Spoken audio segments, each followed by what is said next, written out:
posibilidad, ng tagumpay o kabiguan, ng ligaya o lungkot. Kaya marapat lamang na tanggapin si Jesus bilang tagapagligtas at Panginoon. At matapos yun ay panariwain ang katapatan at paglapit sa Kanya bawat araw o day by day. Ang day by day ay naglalayong umalalay sa pang-araw-araw na pamumuhay. Narito po si Kuya Ed Lapis sa mensaheng pinamagatang What is good to do in this short life?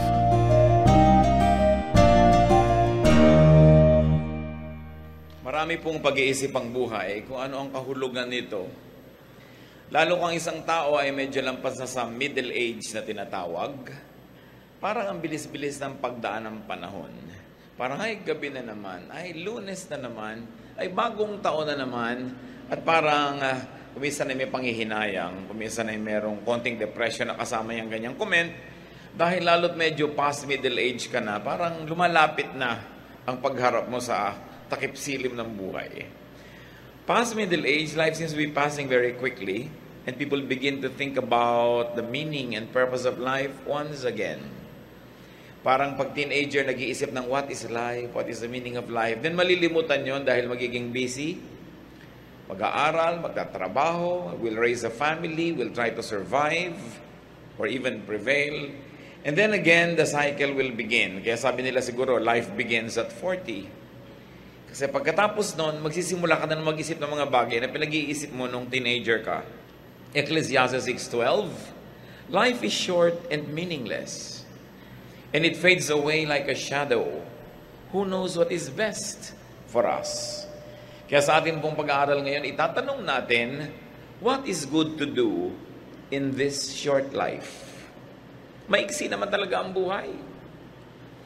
Pero hindi yan ang pag-iisip ng mga bata. Ang mga bata kasi ibang-iba pa yung pananaw. Lahat kasi sa kanila, future pa eh.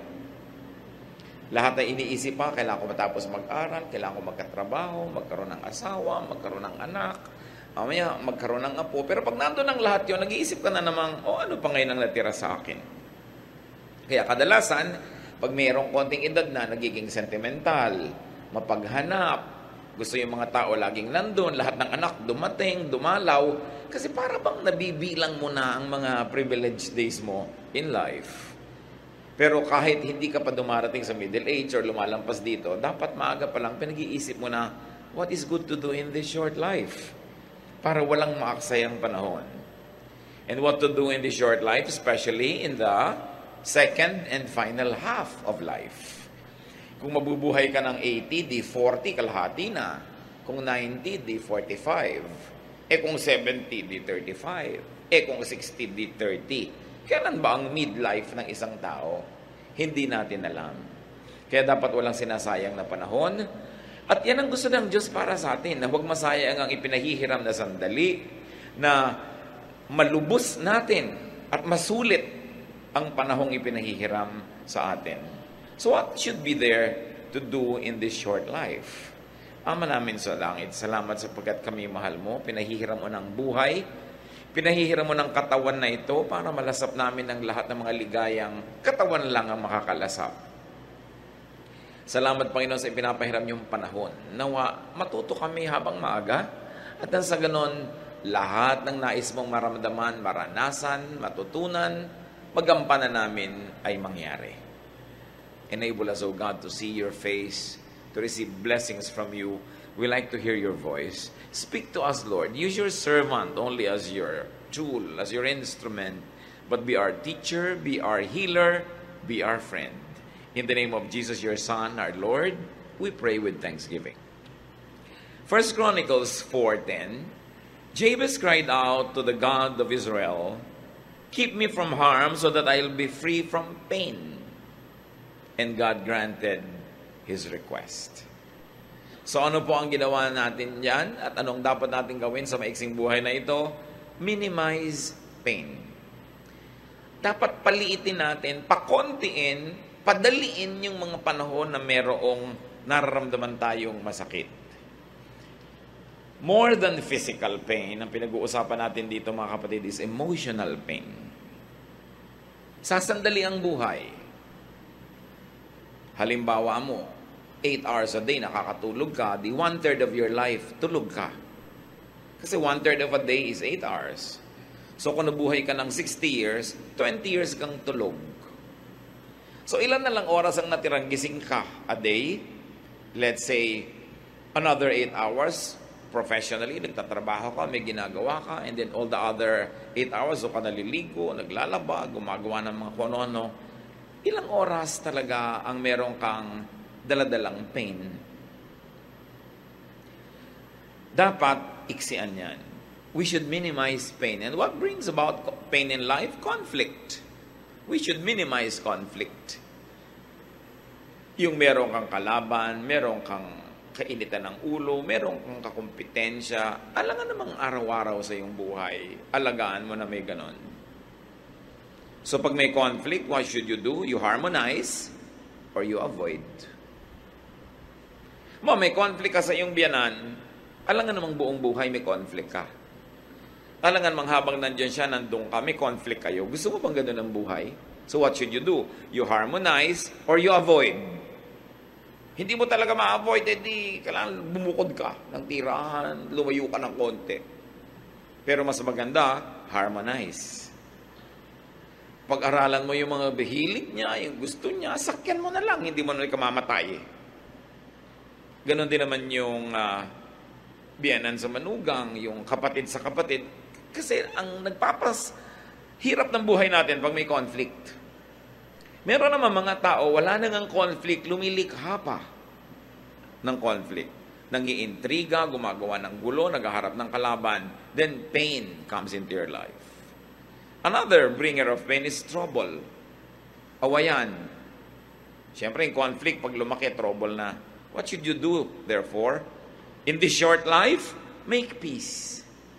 Yun ay tinuturo ng Panginoon make peace.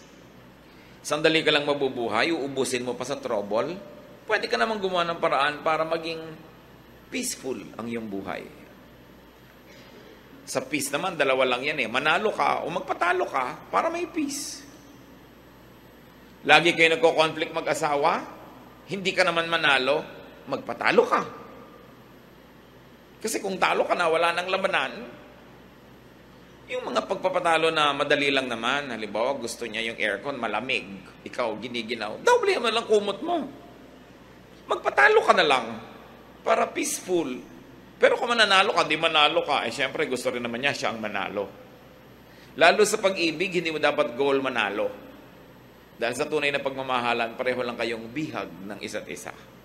Dapat ganun para tahimik ang buhay. What else brings trouble in life? Struggle. Pakikipag-compete, pakikipagpagalingan. Lahat ng tao may kanya-kanyang galing. Hindi mo pwedeng halimbawa madaig ang isang tao doon sa area ng galing niya, sa area mo naman, iba ka, hindi kanya madadaig. Huwag kayong mag-contest in the same field because one will lose, one will win. Operate in your field of giftedness. So pag may struggle, you win or you lose. Ganun din yun. What else brings trouble in life? Friction. Magkakamag-anak lahat yung pinag-uusapan natin. Laging may friction kayo ng hipag mo, may friction kayo ng employee, ng employer. Well, anong ginagawa pag may friction? You lubricate or you avoid the friction. Di ba yung mga makinang nagkikiskisan, nilalangisan para huwag magasgas at huwag masira. Ganun lang yun, yung mga kumisang langis na inilalagay mo para ang buhay nyo madulas, maluwag, madali. Mga kabaitan lang yun, thoughtfulness, pagpaparaya, pagbibigay, lumuluwag, dumudulas ang mga bagay na masakit at mahapdi. So, you lubricate. What else makes life difficult? Complication. So, what do? Simplify. Lahat ng mga yan, tatantarin natin ang verses na support, ang dami, at hindi na natin gagawin ngayon. I want you to see the overview. That what must be done in this short life is first of all to minimize pain. You simplify. Halimbawa, ang dami mong load, ang dami mong bigat, ang dami mong dinadala, well, you fortify yourself or you unload. Ganun lang naman yun Sa weight training, well, magbubuhat ka ng mabigat, yun ang goal mo, palakasin mong muscle mo, mag-diet ka, mag-exercise ka, o kung hindi mo kaya o gusto, bawasan mo yung bubuhatin mo. Nahihirapan ka sa buhay dahil ang dami mong hinuhulugan, di bawasan mo ang hinuhulugan mo, ihulog mo yung iba. Nahihirapan ka dahil ang dami mong role na pinapapel sa buhay, magbawas-bawas ka. Operate only in areas where you are gifted para mas madali. Kasi kung gifted ka doon, madali yung para sa'yo, kahit mahirap para sa iba. Ang gaano karaming binubuhat nyo na hindi nyo naman dapat buhatin. Hindi naman kailangan gawin. Kayo mag-isip niyan mga kapatid, kasi marami tayong dala na hindi naman kailangang dinadala. Isa pa, pressure. Ang daming pressure sa buhay. Dalawa lang pwede mong gawin. You yield or you avoid the pressure. Magpa-press ka nga sa pressure o umiwas ka. Remove or avoid your cause of pain. Physical pain, isa yung problema. That's why we try to be healthy.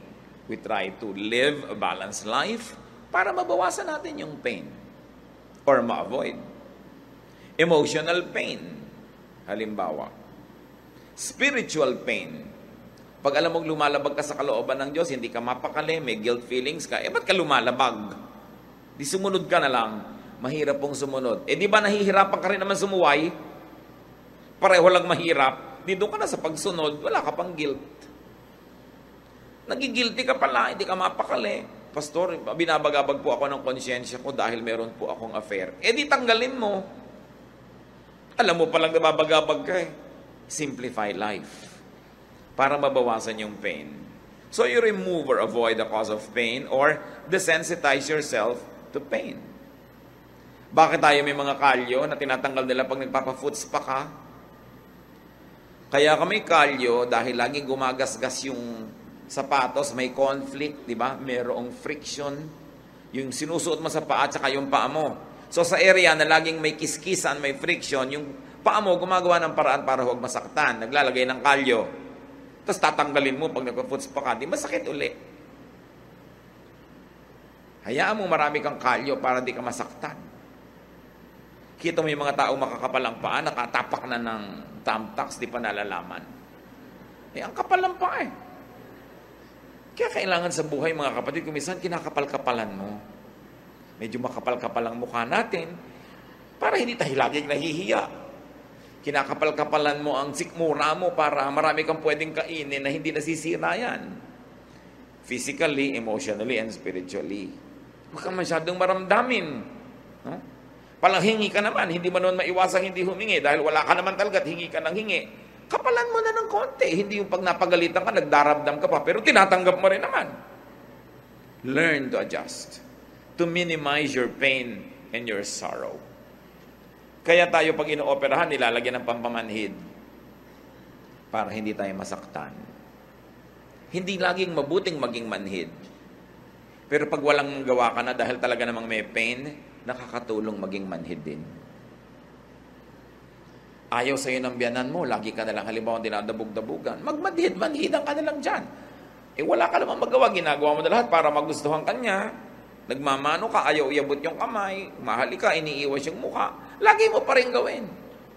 Problema na niya yung kaya niyang tanggapin. Pero ikaw, ginagawa mo yung tama. Hindi mo dapat laging ipagdamdam na hindi ka gusto ng mundo. Kung minsan hindi naman dahil hindi ka kagusto-gusto, kundi talagang hindi magugustuhin yung tao na yun. Problema niya yun. Dapat medyo tinitibay-tibayan ng dibdib. Kaya ang bata dapat tinitrain eh. Sabi nga ni Balagtas, ang laki sa tuway walang pagtitiis. No? Daging maramdamin. So, what do you do with pain? Minimize pain. Ano mga pain nyo sa buhay na dala-dala ngayon mga kapatid? Siguro naman umaandar na imagination nyo habang nag-uusap tayo dito. Minimize them. Paliitin nyo. Huwag nyong malakihin. Kasi kung minsan iniisip mo palang yung problema, minamalaki mo na. Iniisip mo palang, imagination mo palang na hindi ka gusto, minamalaki mo na. Naman problema ka tuloy. So it's all in your mind. You've got to do something. Now, what to do in this short life? If you're going to minimize pain, meron ka naman dapat i-maximize pleasure and happiness. Yan naman ang palakihin mo. Paliitin mo yung mga masakit at palakihin mo yung masarap. Yung nakakapagpasaya, yung nagbibigay sa'yo ng kasiyahan.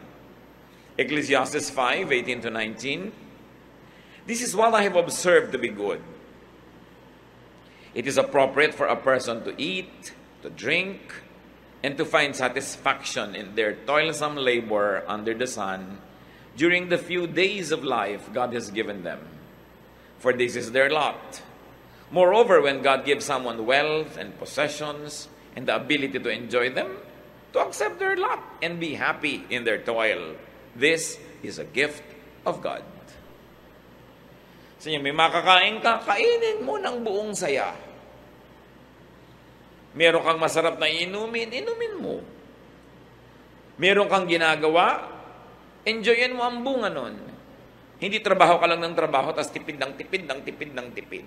Kailangan enjoyin mo yung bunga ng iyong trabaho. At meron pang isa, dahil ka naman laging dapat magtrabaho, enjoyin mo yung trabaho mo.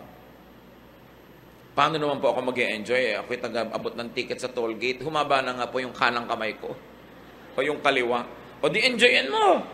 Yun ang ipang-abot mo ng mga prutas. Dahil humaba ang kaliwa mo, kaabot mo ng ticket. Sabi ko, mag-resign ka, huwag ka magtrabaho dyan. Hindi po pwede. Yung pala, hindi naman pwede. Di enjoyin mo. Marami kasing bagay, mga kapatid. Kung ayaw nyo, tanggalin nyo sa buhay nyo. Hindi nyo kayang tanggalin. Tapos reklamo kayo ng reklamo, pero nandun din, ang dapat nyong gawin, tanggapin nyo siya. Turuan nyo ang sarili nyong enjoyin yon. Get what you like. But because you cannot always get what you like, what do? You learn to like what you get. Lalo sa pag-aasawa. Di ba? You get what you like, or you like what you get. Pero hindi pwedeng ayan na yan, laging nandyan, tapos tinatanggihan pa rin ang kalooban mo, pero nandun din. Malilito ka lang, magdadalawang loob, maguguluhan. Enjoy what is there. Huwag laging nagigilty pag nag-e-enjoy sa buhay, lalo't pinaghirapan nyo. Yung mga iba, maghirap ang bansa natin, bakit bumibili ka pa ng ganyan? Naghirap naman ako, bakit ba? Hindi ko na pepremyohan. At sa lagay ko, naghihirap yung bansa, lagi na lang din ako maghihirap. Laging ganun yung mga policy natin Mahirap ang bansa. Pwede naman ako mag-enjoy, ba't ko idadama yung sarili ko sa hirap? Hanggang gumagawa ako ng mabuti, tumutulong ako sa kanila, ginagawa ko tungkulin ko, masama ba mag-enjoy? Dapat, nag-enjoy ka. Yung pa mga iba, ang dami-dami mga kapatid, ang hihirap nila, tapos ikaw at ang mga anak mo, ang sarap ng buhay nyo. Anong gusto mong gawin ko? Itapon ko to, ibigay ko lahat sa kanila. Ibinibigay sa akin ng Diyos. Ang mahalaga lang, nag-share ka. Isa madalas pangyayari sa atin ng mga kapatid Pagka ikaw ay medyo umangat sa buhay, tapos ang dami mga kamag-anak na ubod ng hirap, pinapagilty ka ng ibang kamag-anak mo. Binigay sa'yo ng Diyos. It's your lot. Enjoy it. Just don't forget to share. Kailangan hindi puro guilt. Find pleasure at work. That is important. Meron pa ako minsan, abroad, isang OFW, kumakain kaming ganyan ng masarap na pagkain sa isang magandang restaurant, biglang tumigil at tumagulgol. Bakit ka umiyak? Ang sarap-sarap po na kinakain natin dito, tapos yung mga kamag-anak ko po sa Pilipinas, walang makain. Ipadala mo dun yan. Gusto mo? O tumigil kang kumain, dun ka. Dahil nawawala kami ng gana. Alam niyo naman ako sa kaprangkahan, sinasabi ko talaga yun. O, gusto mo lumabas? Hindi po. Gusto mo ipadala? Hindi po. Di kainin mo! Kaharap mo na yung pagkain, drama ka pa ng drama dyan. Sa palagay mo ba, kung hindi ka kumain ngayon, mabubusog sila doon? Binibigyan ka, enjoy it. Just don't forget to be good and to share. Yan lang lagi ang pang-balance nun. Nagtatrabaho ka naman, naghihirap ka. At sa lagay, papatayin mo yung sarili mo dahil lang may mga taong nagugutom. Kailangan marunong ka nun kasi ang Diyos, binibigyan ka ng grasya. Pag binigyan ka, gusto niya enjoyin mo Ikinatutuwa yan ng Diyos. Sabi sa Ecclesiastes 5:18, to find satisfaction in their toilsome labor. This is what people should do. How else do you maximize pleasure and happiness? Do what is pleasurable as long as you know na hindi ka napapasama. Hindi ka gumagawa ng masama, hindi ka nalalayo sa Diyos, nagpapasarap sa buhay mo, do it. Ba't ba tayo pinahiram ng Diyos ng katawan? Para parusahan? No. Espiritu tayo, pinahiram tayo ng katawan, suot mo lang yan sandali, tapos tatanggalin na uli yan, kaya habang suot mo yan, dapat ma-enjoy mo yung ine-enjoy ng katawan. Hindi kalaban ng espiritualidad, hindi kalaban ng pagiging makadiyos ang katawan. Diyos ang nagbigay ng katawan. So, binigyan ka ng mata para makakita. Di tumingin ka ng magagandang bagay, basta't hindi mo ninanakaw. Binigyan ka ng dila para tumikim ng masasarap na lasa, pasarapin mo. Yung iba, dapat ikulong o kaya barilin sa luneta. Kasi gumagawa sila ng krimen. Alam nyo kung anong krimen? Hindi sila masarap magluto. Hindi sila magandang maghain. They are not doing justice to food. Tao number 1, binigyan mo ng bawang, sibuyas, kamatis, naggisa ang sarap. Tao number 2, bawang, sibuyas, kamatis, the same thing, walang kalatoy-latoy. Hindi ba dapat barilin? Gusto mo sabihin, anong kinuha mo sa bawang at sibuyas at kamatis? Hindi mo napasarap. Pareho lang ba't yung isang tao gano'n ang ginagawa niya? Alam nyo, napakalaking pananagutan na sarapan ng luto. Hindi kung ano na lang, kasi gift yan ng Diyos. At alam nyo kung bakit dapat? Kasi yung pinapakain mo, hindi ka naman sure na laging may gana. Kung minsan nagkakasakit yun, hindi na makakain, nakaswero na lang. Tapos hindi na nakatikim ng masarap na pagkain. Laging tuwing gagawa ka ng leche plan, parang pudding. Di ba? Magpapakain ka na lamang ng ube, kamote pa. Ba't ba pinipake mo pa? Mahal din naman yung kamote. Yung hindi gumagawa ng good justice to food. Maghahain ka, gulo-gulo. May 3 tuyo nagka-cross-cross doon sa table. Di ilinya mo sila, lagyan mo ng konting kamatis, konting bulaklak. Sumasaya yung buhay. Dapat pinapasaya mo. Sasabihin pa ng ibang kamag-anak, ang arte-arte mo naman. Kung gusto mo pa, magandang baso. Hindi nila naintindihan ang ibig nila sabihin nun. Dahil ang Diyos maarte. Pag tinignan yung hinihingi niya mga kurtina sa templo, mga furniture, gusto niya maganda. Because God is God of beauty. So you beautify your table. You make your food delicious and nice. Pinagtitimpla-timpla mo yung kinakain mo, gagastosan mo rin lang eh. You should do what is pleasurable. Find pleasure in what must be done instead of it being just a chore. So you maximize pleasure and happiness. And we go to the third point in what we should do in this short life. Do good. Maiksi lang ang panahon. Sandali ka lang pwedeng gumawa ng mabuti. Hindi lahat ng taong mahirap ngayon, mahirap bukas. Habang mahirap sila, tulungan mo na. Malay mo naman makaaho na sila dyan, hindi mo na kailangan tulungan later pa. Yung kailangan mong tulungan mo na ngayon kasi hindi naman laging mangangailangan yan. Sabi na nga nila, people need help in the beginning and at the end. So sa simula, tutulungan mo. Doing good gives mystical pleasure. May saya na hindi maintindihan ang taong nagbibigay ng bukal sa loob. Ito ang saya na hindi mararanasan ng mararamot. Hindi nila alam yung saya. Na mayroong bahagi ng iyong kaluluwang nakikiliti ng pagbibigay. At yung hindi marunong magbigay, hindi alam yung kiliti na yun. Hindi nila yung nararanasan. Doing good pleases God who can bless you. Lahat ng blessing na darating sa buhay mo, sa Diyos lang naman pwede manggaling. Pag nagbibigay ka at mabuti ka sa kapwa, natutuwa sa iyo Diyos, di siya magbe-bless sa iyo. Kaya masarap gumawa ng mabuti. And doing good pleases the spirit and the conscience. Kung minsan, meron sa ating nagdadamot-damutan, hindi naman talaga maramot. Anong ibig ko sabihin? Tinitikis yung pangangailangan ng kapwa, pero matapos yun naman tikisin, nagigilty kayo, masama rin ang loob nyo, hindi kayo talaga maramot. Kasi yung talagang maramot, wala namang mararamdaman yun. Pag may nararamdaman kayong ganun mga kapatid, huwag nyo tikisin yung kabutihan ng loob nyo. Sundin nyo, gumawa kayo ng mabuti. Kayo rin ang sasaya, matutuwa pa ang Diyos, nakatulong pa kayo sa kapwa. And doing good gives you a savings feeling. Pag may ginawa ka ng mabuti, ang pakiramdam mo, para ka nagdeposito sa bangko. Pero pag kaya mong gawin, di mo ginawa, ang feeling mo parang may darating na parusa sa'yo. Bakit ka mabubuhay na may ganung feeling na negative? Pwede ka namang mabuhay na positive yung feeling na meron kang dineposit. At ang totoo nun, may dineposit ka talaga. meron pang isang maganda.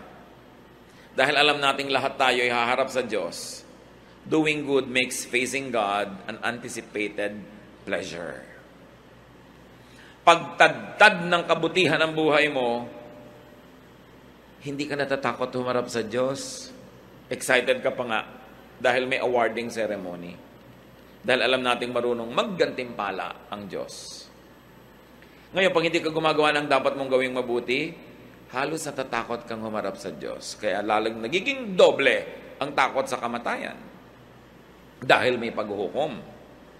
Matthew 16:27, the Son of Man will soon come in the glory of His Father and with His angels to reward all people for what they have done. Ang gantimpala ng Diyos ay para sa ating ginawa. So dapat gumagawa ka ng mabuti. Naglilingkod ka sa kapwa. Naglilingkod ka sa kaharian ng Diyos. Dahil alam mong walang sayang. May gantimpala. Sasandali ang oras natin para mag-ipon ng mga kayamanan sa langit. Huwag tayong magsasayang ng panahon. Dapat araw-araw, linggo-linggo, buwan-buwan, taon-taon, merong nadagdag tayong kayamanan doon sa langit. Revelation 20:12, I also saw all the dead people standing in front of that throne. Every one of them was there, no matter who they had once been. Several books were opened, and then the book of life was opened. The dead were judged by what those books said they had done. So ang magiging halaga mo doon sa walang hanggan ay yung nagawa mo dito sa lupa na may hangganan. May limitasyon, may bilang, konti lang ang panahon. Hindi dapat nasasayang. Kasi ang magiging halaga mo doon sa eternal life, sa eternity, yung performance mo dito. Siyempre, yung kulang sa performance natin, pinupuno ng Panginoon, lalo yung para ka maligtas, hugasan ang mga kasalanan mo, kahit ano naman gawin natin, hindi natin lubos magagawa yun. Kaya meron tayong tagapagligtas, si Jesus. Pag tinanggap mo siya sa iyong buhay, yung kulang sa iyo, ilalagay niya para ka mapuno, maligtas. Pero kaligtasan ang sinasagot ni Jesus, hindi service, hindi ministry. Ikaw ang gagawa nun. Believing in the Lord Jesus Christ and accepting Him into your life saves you. But after salvation, after you have accepted Jesus as Savior, then you have to follow Him as Lord. That means, susunod ka, maglilingkod ka. Bawat araw na ipinahihiram, binibigyan tayo ng pagkakataong mag-impok ng kayamanan sa langit. Dapat, hindi nasasayang.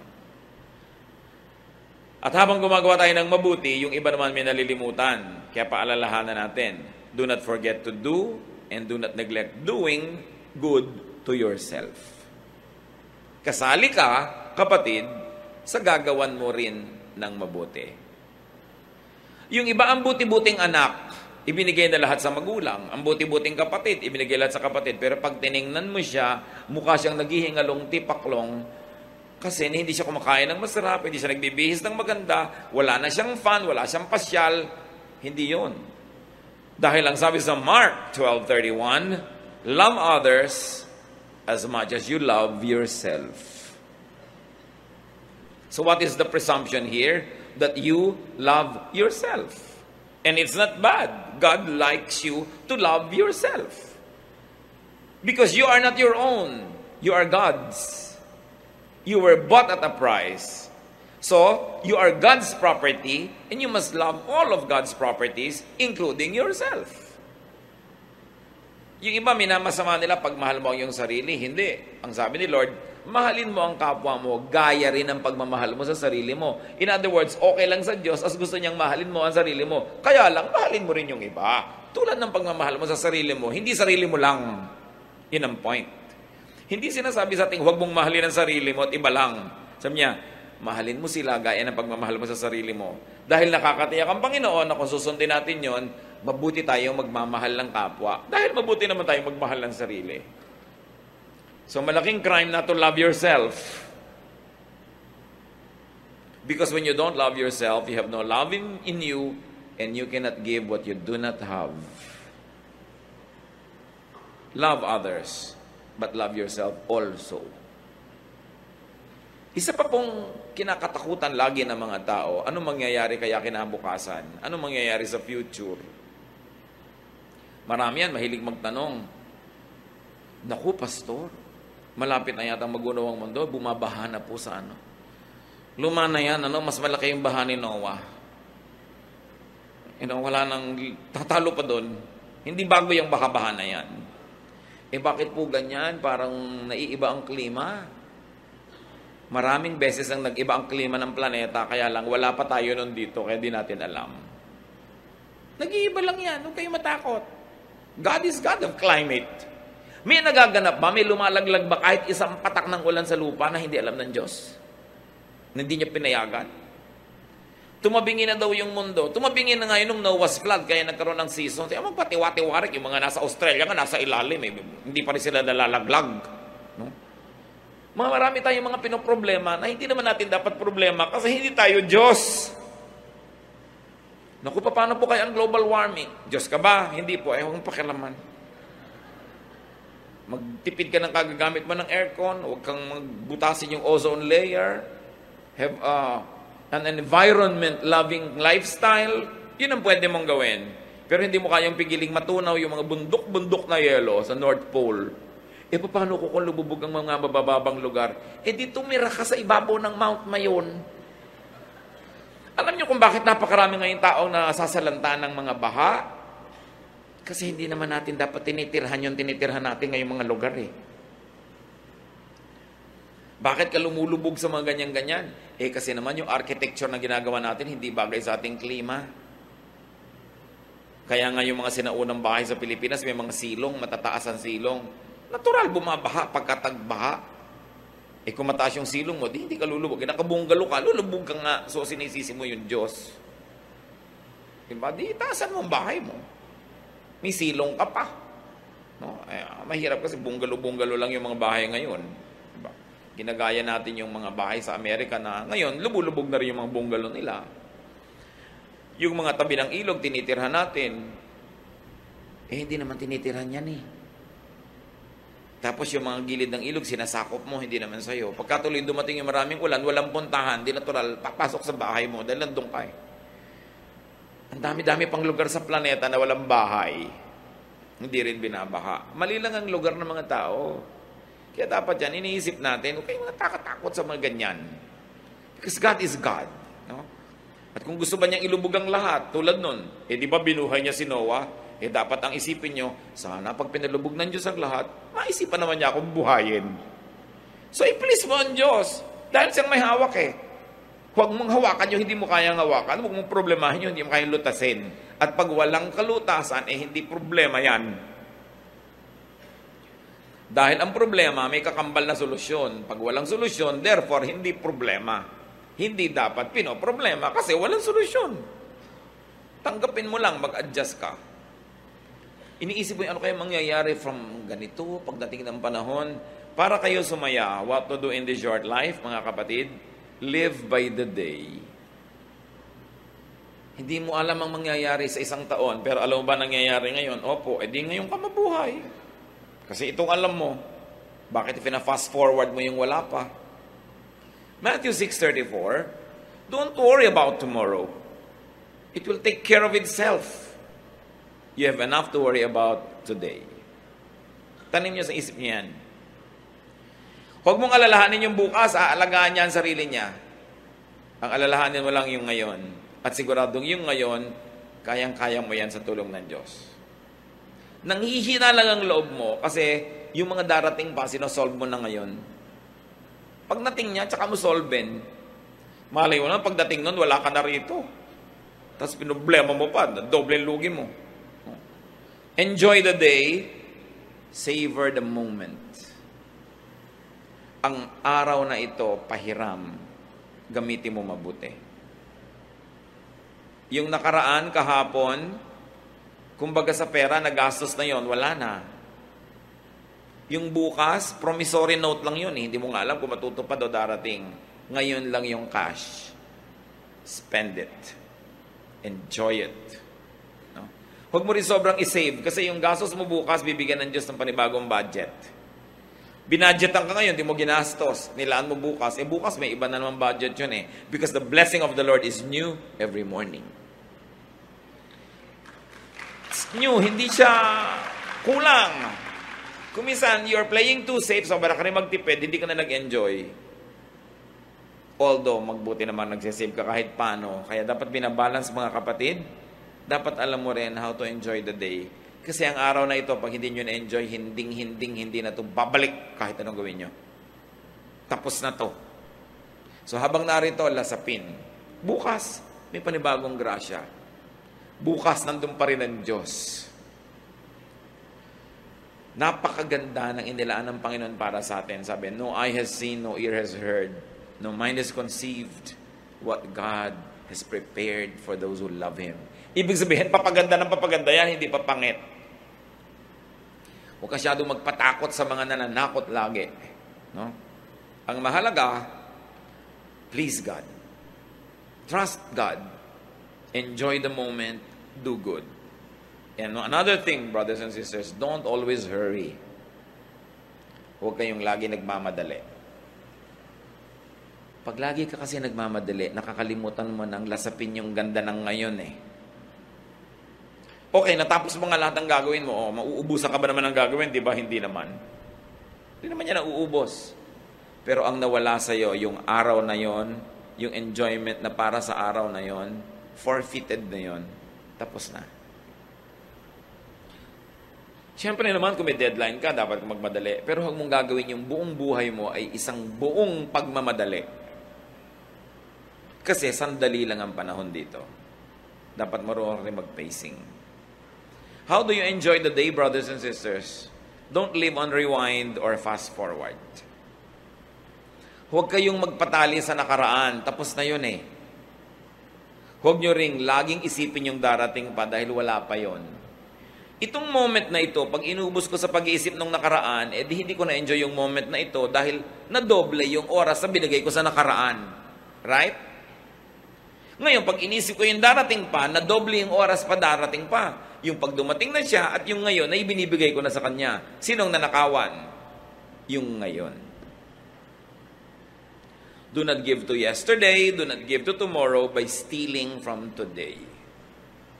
Because today is all you have. Kailangan yon malasap. Most worry and pain comes from regret about the past and fear about the future. Both things will never help you. Matthew 6:27, can any one of you, by worrying, add a single hour to your life? The obvious answer is no. Ang Panginoong Hesus ang nagsasabi nito, sa palagay nyo ba naman, kahit anong gawin yung pag-aalala, kaya nyong duktungan isang oras ang buhay nyo? No, you cannot.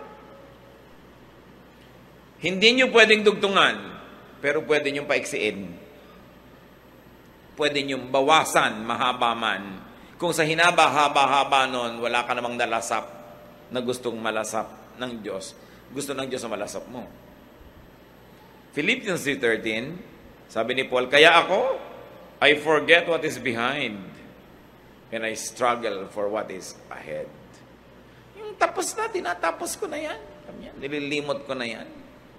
So what do you do? How do you minimize pain and how do you maximize pleasure in life? Forgive. Paulit-ulit tayo kasi ito ang pinakapaulit-ulit na tema ng Biblia. Forgive. Minsan ka nang nasaktan ng tao na yon, tuwing inaalala mo yon, nasasaktan ka uli. So minsan lang yung sinaksak yung puso mo, pero tuwing ginugunita mo yon ng may sakit, hinanakit, galit, ikaw na sumasaksak sa puso mo nun, pinapaulit-ulit mo na. Magtataka ngayon ng Diyos, ba't ang daming peklat ng puso mo? Sinaksak po ako ni gano'n nung April 2,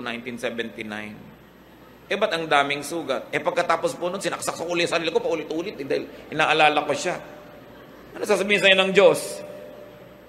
Ba't mo ginawa? Kasalanan mo yan.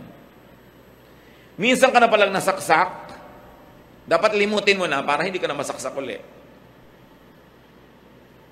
Pero pag lagi mong inaalala, ikaw na nagpapahirap sa buhay mo nun. Kaya ang itinuturo ng Panginoon, forgive. Why forgive?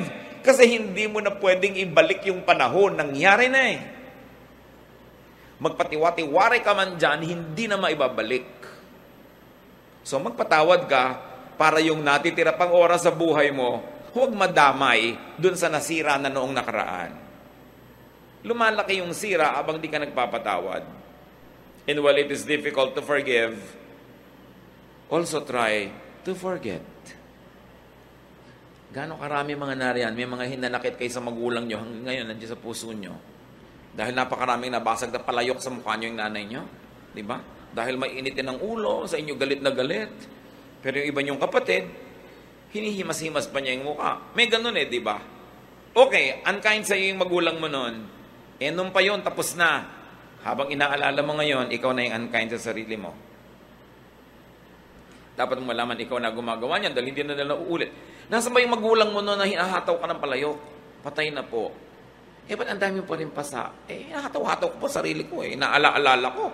O, di, sino may kasalanan? Ikaw. Tandaan niyo mga kapatid ano man yung atraso sa inyo ng mundo, ng taong ito, hindi na yun matatanggal kasi tapos na. Ang pwede nyo nalang gawin, huwag nyo nang i-replay, nang i-replay, nang i-replay. Kayo pag nakakita ng pangit na eksena sa pelikula, gusto nyo replay, rewind. Di ba ayaw nyo? Eh, ba't nyo nire-replay yung mga sama nyo ng loob, mga galit, mga hinanakit? Tama na. Kasi, self-torture yan. Sabi ni Paul, I forget what is behind. If you cannot forget it because you're godly, at least forget it because you're wise. Because you are the beneficiary when you forgive and forget. Lalo't namatay na, huhukayin nyo pa ba sa lupa, gaganti pa kayo? Wala na eh. At kahit gumanti pa kayo, hindi na rin maibabalik yung natanggal sa inyo, yung nasaktan sa inyo. So, ang pinakamaganda na lang gawin dyan, ilibaon nyo na, kalimutan nyo na, and travel on as best as you can. Marami pang natirang pagpapala ang Diyos. Ngayon, nabubulag tayo, hindi natin nakikita yung pagpapala kasi lagi nating nililingon yung dating mga pait at dusa at hirap ng buhay natin. Nadadaya tayo. This is the work of the enemy. The enemy deceives us into being tied down to the past and too scared about the future that you forget to enjoy today. Si Lord ang may sabi, live by the day. Let tomorrow worry about itself. Alam niya ang itinuturo niya sa atin. At panglima, that we should do in this short life, prepare to meet your God because you will. Ecclesiastes 12:7, pag namatay tayo, the dust returns to the ground it came from, and the spirit returns to God who gave it. Yan ang sure. Hindi tayo sure tungkol niya sa mga mangyayari sa mga planeta, pero may isang sure, you will meet your God. So prepare for it. That's why you do good. Kung ano man yung good na yon, kayo mag-define sa buhay nyo. Kasi alam nyo rin what is bad. Do good. Make peace with God. Banggain nyo na lahat, wag lang Diyos. Suwayin nyo na lahat, wag lang Diyos. Kalimutan nyo na lahat, wag lang Diyos. Yan ang pinakamalaking pagkakamali na pwede natin magawa. Make peace with God. Because when you are at peace with God, all else will follow. At kahit awayin ka ng mundo, kakampi mo naman ng Diyos, nakasandal ka, hindi lang sa pader, sa Diyos. Huwag kayong gagawa mga kapatid nung alam nyo yung ayaw ng Diyos sa ginagawa nyo. Tapos gagawin nyo pa rin. Para lang sa cheap thrill, para sa konting saya, mas ang laki ng pagdurusa mo. Lugi ka doon. Make peace with God. Because when you're at peace with God, you're at peace with yourself. So pag may ginagawa tayo, araw-araw mga kapatid, maliit man o malaki, itanong nyo yung 5 nating mga issues about what to do in this short life. Itanong mo, will this minimize pain? Naiinis ako sa biyanan ko. Uubusan ko siya ng ulam. No? Titirahan ko ng mga kalansay ng isda. Ang isda pa naman dulong. Pero mahirap yatang hinainan nyo para itira mo na lang ang tinik. So itatanong mo, will this minimize my pain or will this increase it? May kalaban ako, lalo ko siyang sasaktan. Ang tanong, will this minimize the pain o lalo lang siya magagalit sa akin, gaganti, hindi na ito matatapos? Lagi nyo itanong yan, will this minimize my pain? Manonood ako ng malungkot na drama at pelikula, itatanong dyan, will this minimize my pain or will this increase it? Alam nyo na ang dapat gawin. Then you also ask, will this maximize pleasure? Magluluto ako, sasarapan ko pa ba to? Will this maximize pleasure? Then sarapan. Meron akong gagawin, will this maximize pleasure? Tamad akong mamalansya, pero lahat na lang na humaharap sa akin, halos itago ko yung sarili ko dahil para akong hinugot mula sa kung saang maliit na lungga. Plansyahin mo na lang kasi it will maximize your pleasure in showing yourself to people. Diba? Yung itatanong mo, paano ko ba mapapadagdag yung sarap at ganda? Then, meron tayong ginagawa, you ask yourself, am I doing what is good? Tapos, nag-aalala ka na naman, may naalala kang kahapon, bukas you ask yourself, teka, am I living by the day? Ine-enjoy ko ba ang araw na ito? O ginagawa ko ba yung mabuting tungkulin ko sa araw na ito? O nalilibang na naman ako at nadadaya ako at kung saan-saan nakakarating aking isip? At pag may ginagawa pa tayo mga kapatid, itong huli nyo itanong, will this prepare me to meet God? Lalo ko bang ikatutuwa? Nahaharap ako sa Diyos o iiwasan ko yung mga panahon na yun? What causes pain in your life? Konti lang pong pain sa buhay ang hindi natin pwedeng iwasan. Marami nga dyan, self-inflicted. Isipin natin lahat yun. Sabi sa Desiderata, strive to be happy. Pagsikapan mong sumaya. Pinagsisikapan yan, pinagtatrabahuhan yan, hindi yan nangyayaring natural lang. Sinasadya para ka sumaya. Mga naghahanap ng partner sa buhay, yung mga sinyong qualified pa, yung may partner na manahimik kayo dyan, like what you get. Naghahanap kayo ng partner in life, nagtatanong-tanongan kayo, ano bang hahanapin kong mga qualities? Diba? Isang quality ang sasuggest ko sa inyo, piliin nyo yung nagpapasaya sa inyo. Kahit walang masyadong pera, masaya naman kayo. Nabubulag yung iba sa pera, pero kung hindi ka naman masaya, ayaw mo na ugali niya. Para siyang bato pagkatabi mo. Diba? Masaya ka ba nun? Pipili kayo na makakasama sa lakaran, sino ba yung masayang kasama? Magsasama ka nung killjoy, magsasama ka nung pintasera. Wala, masisira lang araw mo. Eto ngayon, isa rin tong factor sa pagpili. Mapapasaya ko ba siya? Baka iba hinahanap eh. Hindi ikaw yun. Hindi mo siya mapapasaya. Kahit napapasaya ka niya, pag hindi mo siya napasaya, mauubos din yung pagpapasaya niya sa'yo. Siyempre, alam ka namang hindi maubos. Kasi palitan yan eh. So sa pagpili, bigyan nyo ng malaking halaga yung masaya ba kayo sa taong ito. Hindi yun, ako, nag-aaral yan dentistry, sa dami ng bubunutin niyang ngipin, ako, kikita tayo. Hindi yun. Kasi kahit naman siya mahirap ngayon, hindi mo alam kung yayaman din yan eh. Yung mayaman, hindi ka naman sure kung maghihirap yan. So, hindi yun ang pagbabasihan mo. Hindi rin yung itsura. Malay nyo, huwag naman mangyari, nabusan ng kumukulong mantika. Naging mukhang parang chicharong bulaklak yung dating mukhang orchid niyang kutis. Eh kung yun lang yung kasiyahan mo, di nawala na. Pero yung ugali, madilim at maliwanag, yung ugali pareho yon. Kaya na po, sasaya ba ako sa ugali niya? At kung ngayon pa lang, meron kayong boyfriend, girlfriend, hindi naman kayo masaya sa ugali, at mukha namang walang senyales na magbabago ito, eh mag-isip-isip kayo. Alangan namang ubusin nyo ang isang buhay na ang kasama nyo, hindi kayo masaya. Iniisip yon. Sino ang magandang kasama? At maganda ba kayong kasama? Masaya ba kayong kasama? Alam nyo, dalawang bagay ang mahalaga sa buhay. Tanggalin natin yung mga religious kung ano-anong baggage. Dalawa. Dapat, masaya. Diba? At dapat magaan. Pag masaya kayo, magaan ang loob nyo, kahit daganan kayo ng bundok-bundok na problema, you will survive. At yun, nasa ugali. Tiyakin din natin yung ugali natin, ini-improve natin na tayo yung magaan kasama at masayang kasama. It is a ministry. Sa palagay nyo, ang Panginoong Jesus, bakit ang mga makasalanan, yung mga kung sino ang hilig sa kanyang sumama? Kasi kahit hindi siya nagko-compromise, kahit yung tama, laging tama, mali, laging mali, pero magaan siya magdala. Hindi siya nakakasakal. Masarap siyang kasama. That's why he was a friend of sinners. Dapat gano'n din ang ating policy. Gano'ng karami pang araw, oras, linggo natitira sa atin mga kapatid na ipapahiram ng Diyos? Kung may nasayang na tayong marami nun, tigilan na natin yon. Let's maximize our happiness. Let's maximize the happiness of people around us. Maging agent of peace and happiness tayo. And let's minimize our sorrows. Ama namin, turuan mo kami maging marunong.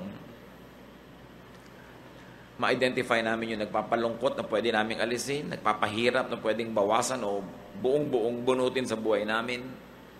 Malaman namin kung ano yung mga nagpapasaya, nagpapagaan, yun ang aming paramihin pa. Turuan mo kaming laging gumawa ng mabuti, makipagkasundo sa iyo at maging handa sa pagharap namin sa inyo. Magbulay-bulay tayo mga kapatid sa ilang saglit ng katahimikan. Ang gusto ng Panginoon sa atin isang buhay na maginhawa, masaya at tahimik. Let's ask the Lord to reveal to us our self-invented, self-manufactured, and self-inflicted pain. Lord, reveal yourself to us as we spend some time in silence. Speak to us.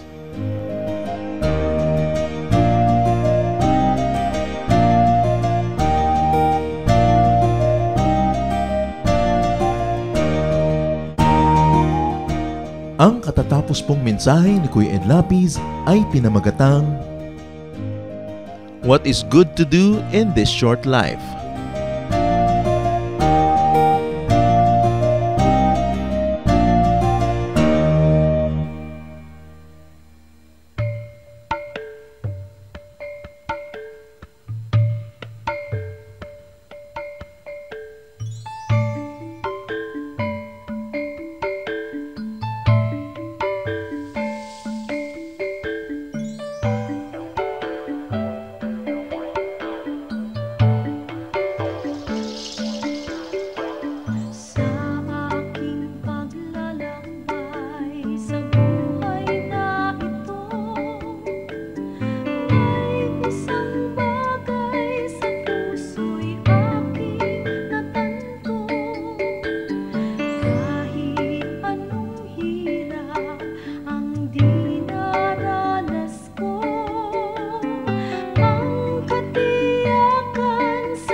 Oras na po para pansamantalang magpaalam ang programang Day by Day. Tayo po'y magsama-sama tuwing ika-6 hanggang ika-7 ng umaga, araw-araw. Magandang umaga po at mabuhay ang Panginoong Hesus!